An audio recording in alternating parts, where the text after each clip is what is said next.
Alright, what's going on there, everybody?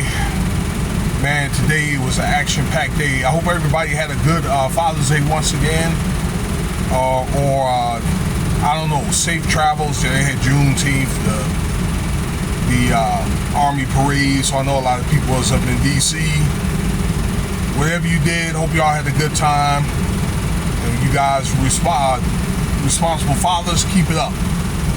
So, I want to get to what they talked about in court today, this Diddy case. They winded this down here with these preliminary witnesses here, okay? And what these witnesses are going to do is they're going to tie in and solidify this RICO case. So again, no matter what you think about it, you know, but it's not good for Diddy, okay, where there's a lot of different allegations, once again, like violence, coercion, robbery, you know, and also it could be substance abuse, trafficking and bringing people, prostitution across state lines, okay, other things too. Violence, if I say violence, in a criminal organization, which I don't agree with, but this is the way they are going to stage this thing, and that's how it's going to be.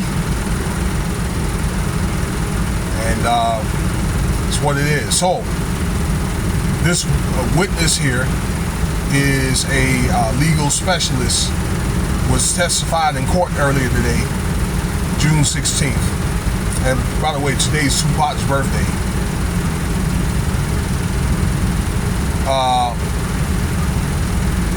But the way they did it in a way in which they want to expose the Bad Boy CEO, KK, or Christina Corum. All right, where they talked about the incident that happened in 2022. They talked about money between $5,000 and $15,000. And there was a particular time that was up to $50,000, okay? That was like in a backpack or like in a briefcase. They talked about the towels. I don't think they had brought it up, but I'm pretty sure the baby oil and then the substances more than likely were involved in this ordeal. So basically what this legal specialists want to testify is they have all the evidence, or they lay down the evidence through testimonies of, you know, a potential like freak off that they were having and things like that with, once again, with text transactions of Diddy, between Diddy and KK. All right, and I was wondering for all this time, people like Nia or the victim 2, things like that, like they were just doing a basic testimony about the relationship, and yeah, there was rocky times, ups and downs and things like that, okay? They did. And yes, there was some fighting and stuff like that, but they did it because they're gonna bring in other people. They're going to end up being co-defendants. Not only that, but what they do is they bring in witnesses, and then they lay down their testimony, bring in witnesses, and they overlay their testimony on top of that one, on top of that one, on top of that one. They do the same thing over and over again, because what the FBI does is they make it to where there's no loopholes whatsoever when they're presenting some type of case. That's why many FBI cases are very, very hard to beat. So that's one of the things that they were like talking about. That money was used to bring in, you know, prostitutes from other states, maybe internationally, okay? And I think I want to speak more on that when I do Kanye West video here. I'm going to do a Kanye West video here right after this one. Okay? Like I said, we'll talk more about that later. Because, you know, allegedly they have some coalition into this, and both Diddy and Kanye are guilty until proven innocent until proven guilty. All right, and spoke on these things. They spoke on text messages about KK consoling one of the victims and things like that. Okay, about some type of fight that they had with Diddy and things like that. And also, what I also meant to bring in is D-Rock. Okay, because these are also BC'd or CC'd with D-Rock, that security guard, okay, for some type of consolement and things like that. And basically just to butter him up, keep him in the game, keep him from, running away and that kind of thing, all right? And Diddy, he likes to have control. So, again, the reason why they're going to do this, they're going to have these two witnesses, and they're going to have the other guy, the drug mule. Let's see here. I think his name was Paul Brennan.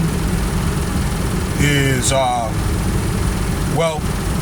KK and D-Rock are more than likely going to be co-defendants with Diddy. Okay? Because it's just believed that they did not decide to cooperate with the government or try to testify against Diddy, for lesser sentence or maybe immunity. So, allegedly, in the professional opinion of media podcasts that I know that I follow, that's more than likely going to happen. Okay? So, that's what's going to happen. The next couple of days, this witness is supposed to be these three of these kind of witnesses that's going to tie together this racketeering case. This is witness number one, all right, preliminary witness, and then you have number two, and then number three, and then more than likely Paul Brennan, the drug mule. Okay, and I think that there's another witness. I'm not sure of who he is, but all of these people, well, other than the preliminary witnesses, these are people that attached to Diddy in his circle, his admin staff, okay? And also that Diaz guy too, may allegedly, in the old CEO of Bad Boy, may allegedly be a co-defendant. And there'll be more people after this trial is over. When Diddy, because it doesn't look like it's an if, it looks like it's going to be a when Diddy's going to be judged. There's going to be, once again, there are going to be more people that's going to be tried as co-defendants. Other than KK and D-Rock, there's going to be more. And I think you'll be surprised on who's going to be. So that's the recap. This is going to be kind of like, this is kind of like part one, because I'm going to do Kanye West here right now. All right. So thank you for your time. Stay tuned for the next video here. Cash App $Winston Spotty. Like, share, and subscribe.